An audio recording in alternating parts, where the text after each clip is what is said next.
I am your brother Michael, come to be with you this afternoon. I am very pleased to see you come because this time is a time that we need to talk with each other often. Things are changing very quickly on your earth in many levels of your society, your civilization, and within yourselves, there are great changes taking place. Everything is connected to the creator of all that is. Creator is responsible for everything. Your planet, which is part of physical, is only one layer of the consciousness of God. It is extremely important for you because you have all come here as servants of God to be in physical for a time, upon which, completing that, you return your consciousness and your focus of consciousness back into the light. You have never left the side of the Creator. You are at one with the Creator, together, and you have been chosen to come here. Those of you who are awakened, who understand there is more than that which you see with your physical eyes or feel with your fingers. You already know that this is a small part of reality. But to everyone else who does not know, this is their only reality. This is all they can detect. This is all they know about. During times such as this, where the ordinary, routine things which are part of life have been scrambled. Some of it's been removed during this tumbleweed experience. Some of it has started to grow new stalks. It's like a garden that's been blasted by a thunderstorm, which brought in seeds from far away. You don't know what's going to be there next. The ones who are living within a small ribbon of consciousness, this is very devastating. They are like, it's worse than being a southerner going up north during the winter and trying to stand on ice. They can't do it. They never had to. So it's all slippery. What can you do to help these? The very first and most simple thing is remain rooted yourself. The Father has brought here some aliens from another universe who understand life differently. One is a species of being that started in physicalness like your trees as part of the green layer of manifestation. And they understand being rooted. They also understand being part of a bigger picture. This is missing in human consciousness.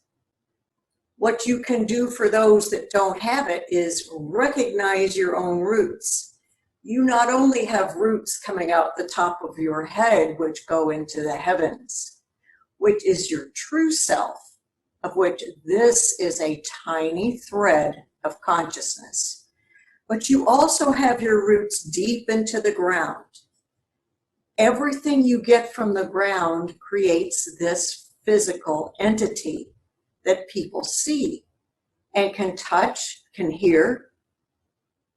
You take up space and you get that capability from the earth herself.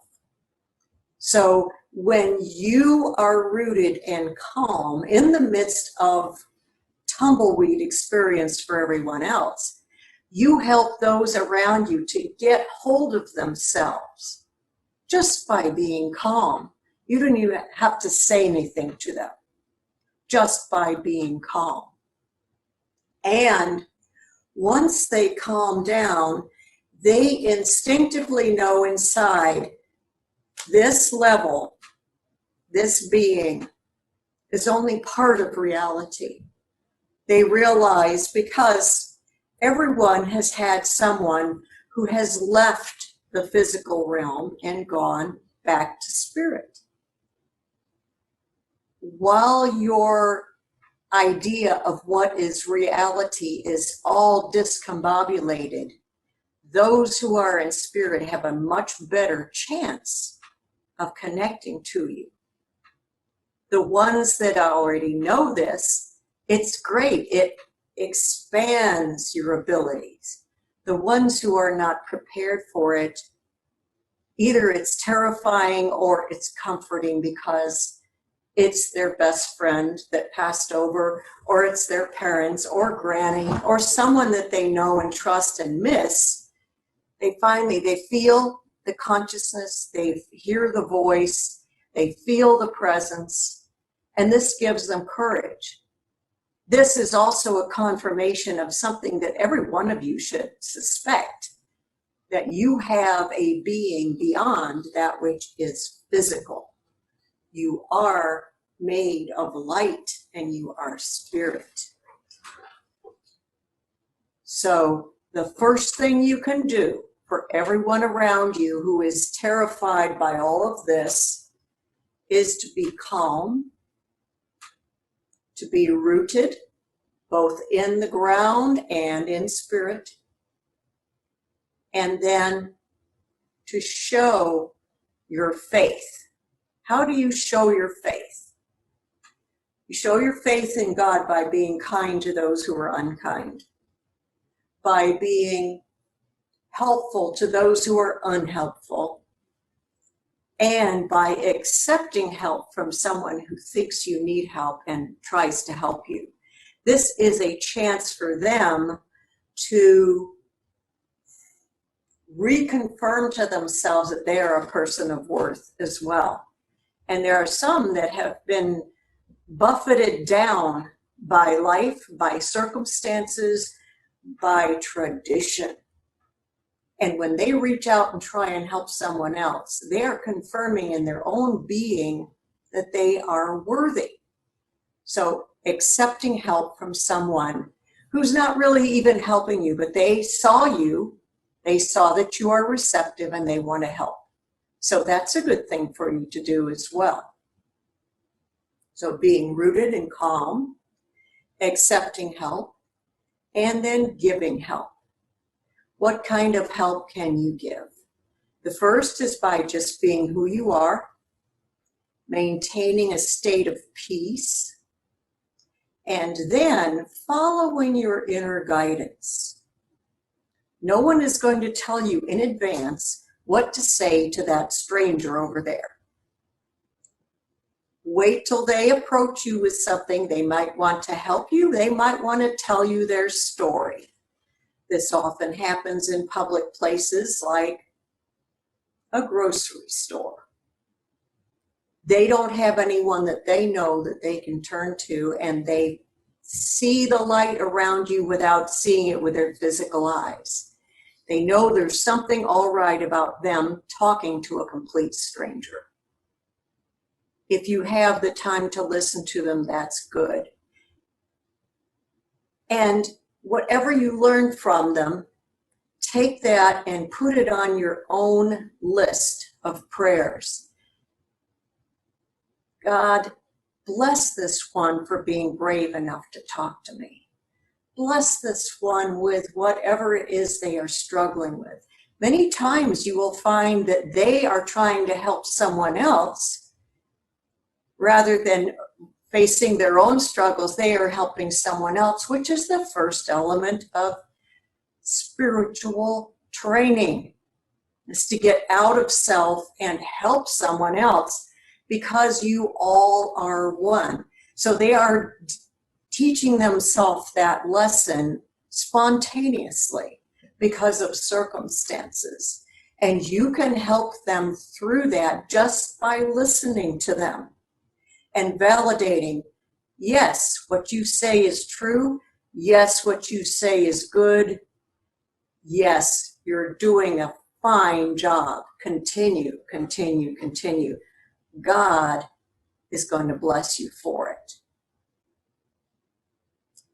Now, the final thing that I have come here to talk to you about today is far more personal. I have been here on Earth by direction for much longer than you can imagine. One of the reasons he sends me here, this planet, this little part of creation, is very important. Why is that? Some time ago, amongst my class of being, the angels, made of light, created very early on, in our mind, we have a consciousness that is a small part of the larger consciousness, which is God himself, herself, or however you perceive God, never able to get away from it. The question arises, what would a creature look like if they could choose for themselves what to do? The experiment is called free will, which some of you enlightened ones have joked at this, saying it's not free, it's very expensive. It's very hard to know what is the right choice. And it's not as simple yes, no, as you get into it.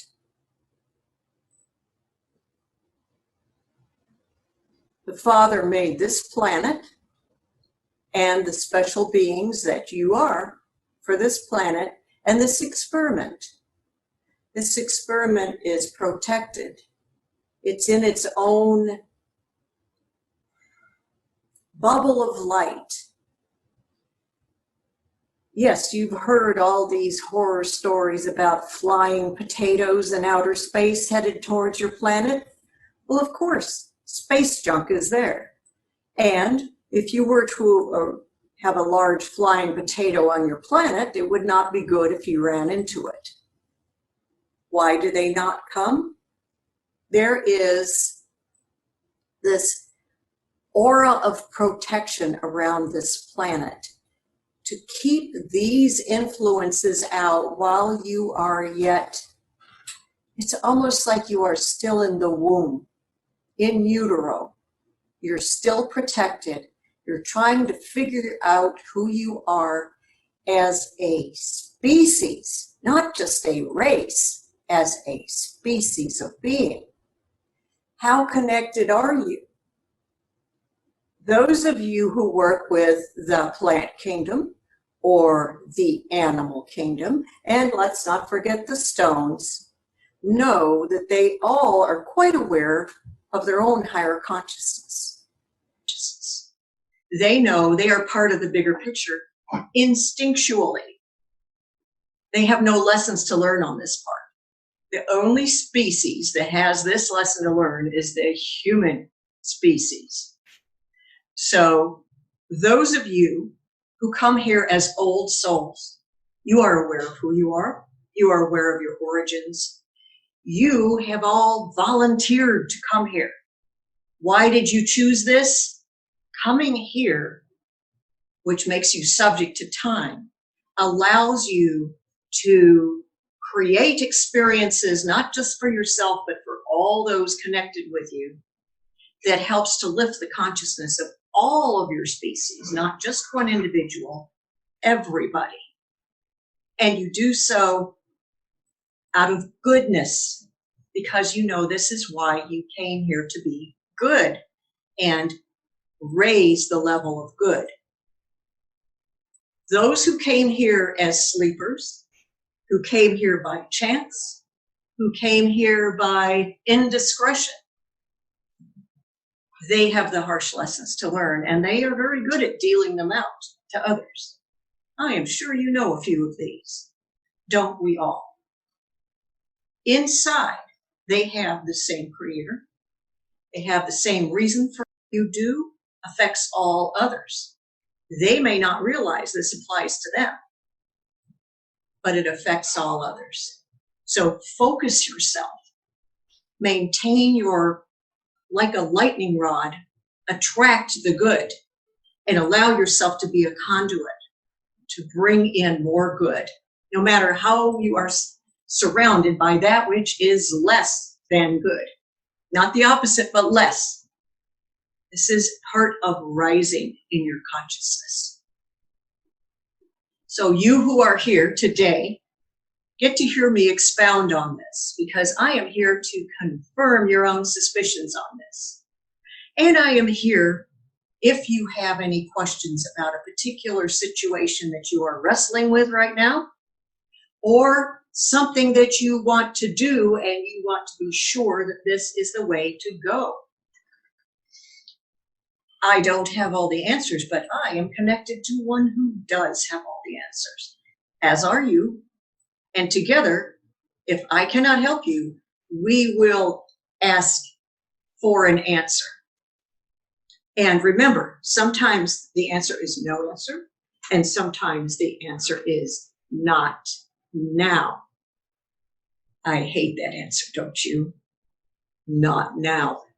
I am not bound by not now because there is no time where I come from, but there is still sequence. So the not now means you are in the wrong place for whatever that is that you want to do. Yes, there are ways to fold time and space where you can hop, just like when you are making a skirt and putting pleats into it, you can hop from this pleat to that one, accomplish what you need to, and yet still be where you are. This takes a lot of focus and determination, however. And I will tell you, you have that ability already. If you want help to use it, focus yourself, call on God to give you a blessing for that, and allow God to send you all the help that you need, whether physical or whether a being of light such as myself. Now, one other thing I want to say before I open the floor for questions. Looking at things happening on the earth right now, you have a disease, you have unrest, and you have a political decision to make. The last one mentioned is a regular thing. It's part of your regular calendar. The other happens repeatedly all the time anyway, and the first, this is on a grand cycle. They have converged at this time, showing an asterisk, not just crossroads, it's an asterisk. You are at the center of the asterisk. Make your own choice and know it is changing already. And I will tell you, it is changing right now for the good. Remember, there's a tipping point when you're on the, let's see, that thing is called a roller coaster. You get to the top, you're at the tipping point. And then when you get past the tipping point, now you have your wild ride that takes you throughout the rest of it. You're at the tipping point. Be very clear right now what it is you came here to do, because this is going to take you there rapidly. Make sure it's for the good. Make sure it's for the good of all, that it's not a selfish desire. It is an altruistic, charitable desire, because you will get there quickly. And we have been brought here. We have been brought here to help you, to put extra protection around you and to see that you get where you need to be. Because the Father has determined consciousness of mankind is going up in vibration towards the good, towards the light, in spite of evidence to the contrary, which is, of course, a miracle. And I will remind you, the Father works with miracles all the time. It's his ordinary, standard operating procedure. So just become part of the miracle force. You are here to save this planet, to lift your species, consciousness, and physical being too. Let's bring the physical being along with it. So I am done pontificating. I would like to hear from you what you have that you are working on right now that you're struggling with, so that I can be of help, and the Father is listening. So I will open the floor now. I'm really not sure exactly what it is I'm supposed to be doing at this time. You're not clear? No. That is to be expected given the circumstances around everyone, because it is like you're in a big fog. And this is caused by everyone's indecision. They are lost. This is the energy of being lost. And you already know that you have what to do, but where am I in this? So you have lost your coordinates, like your GPS on your car or whatever. You've lost your coordinates. The best way to find your coordinates is, as I started out talking to you today, remember your roots into the earth. This physical body was generated by all the elements of earth. And remember the light. Bring down the light and like create a knot. Tie a good knot. Say, okay, I am here. And you put me here, and I'm aware. I can do more than the sleepwalkers that are creating this fog around me. What do I do to get clear instruction from you, God? However you might have your own private name for God. I am presence, the one, the all that is, Mother God, whatever that is. I suggest making your own name for God that's not in any of the holy books, because when you call that name, God knows it's you. Because it's special. It is like a private nickname between people that other people don't even know exists. So I suggest you call on God and say, okay, I know who I am, but I don't know where I am. Where am I? It's a time coordinate more so than a geographic one. What would you have me do, God, to clear my being able to see where I am? What would you have me do to reach out and help others? I can't see them in this fog. I don't know who to help. I can feel them with my heart. I know you feel them with your heart. I can feel them I feel them like they're behind me. What do I do? And remember the picture of a lighthouse during a storm. The storm is raging. Everything is moving and it's crashing. The lighthouse is still and the light turns gently and regularly. If you're the guy on the boat out there at night, he's already seen this lighthouse many times and he's come back to this particular harbor. He knows the exact rotation and that makes him know where he is. There are some people in their lives who are using you for a lighthouse. How you are today, if they see you upset, oh my God, something bad is happening. If they see you're calm, you go, oh, I know I'm going to be okay. Because you are their lighthouse without realizing it. I'm not trying to put anything on your shoulders, but I'm telling you, this is how they feel. They have to feel before they can use their sight, their vision, before they get spiritual hearing. The very first thing is feeling. It's like a newborn baby. They can feel things before they can see, hear, or detect any of that stuff. So you are a lighthouse, and that's okay. If you get a little disturbed or upset, I don't want to be a lighthouse. I'm lost too. No, you chose it.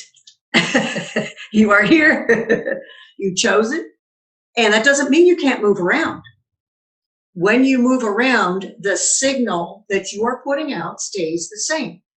Each lighthouse that exists today and throughout the history had a special signal rate so that the soldiers out there, the sailors, they knew which one it was because they get blown off course. Oh, we're way south. So you have a signal that's unique to you, and the ones that are using you for their lighthouse, They sense the signal and they know they're okay. They just, even in the midst of a horrendous storm, they're okay because you're there somewhere. They can feel you. And you could be across the planet, but they feel you because you have been their lighthouse. You are welcome.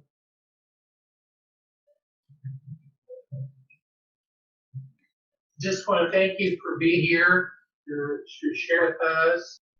I'm going to be out hugging a tree on the 4th of October. Need guards if anyone wants to run with me. Well, I just told you a little bit ago, the best place to go when you're beginning to try and get your bearings is out in nature. Oh, no. And to feel the presence of God, because Right. the stone kingdom, the green kingdom, and the animal kingdom all know very well who they are and their connection with God, that it's a direct connection. They're not far away from God. God is not some distant place. God's right here. Mhm. It is only mankind that forgets who he is. That's part of this experiment, is to see if your own nature brings you back home or if you choose another, because you have free choice.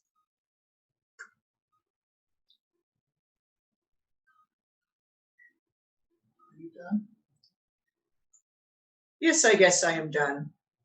And I'm not here to recruit any more soldiers here, because we have plenty of soldiers in the angelic realm that come down here for purposes other than making war, because we are considered to be the Department of Peace.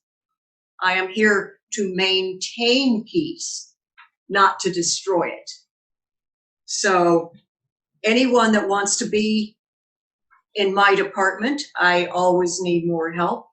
And that would be those who are the peacekeepers. I believe a peacemaker was the name of a particular gun in the Wild West, so we use peacekeeper. And it is always a choice. What do I want, or what's good for everyone? And the answer to that always matches with what is peace.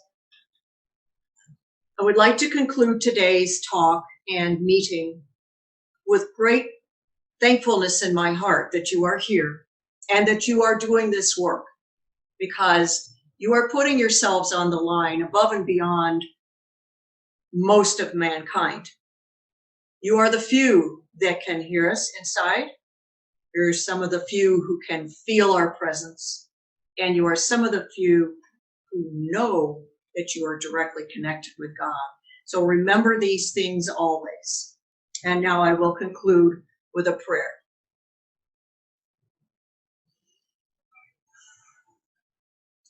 Heavenly Father, Mother God, I am presence, all that is, the one true source. We gather together today, doing our best to understand and to help each other, to do our best for you as you would have it take place. We ask for your guidance, we ask for enlightenment, and we ask for your blessing. If we should forget our way, we trust you already have sent someone to walk beside us, or perhaps in front of us, to show us the way. We can never be lost from you because you are here, right here in my heart. Each of you, my heart, your sacred heart. I ask for special blessings to come through each one of us, come through me, and pour out to those around me. I don't even need to know who it is that receives a blessing, or even what kind. Trusting always that every time this blessing comes through, each time it is gifted, it is magnified so that you may bless all the more. Just by passing through the room, someone remembering you 20 years later, any kind of contact with you becomes a contact with God, and that you have extra of God's energy to share. And this brings us great joy in our heart, dear Father. And we thank you for this meeting today and ask for your blessing on each one present and all that come in contact with all of us. Amen.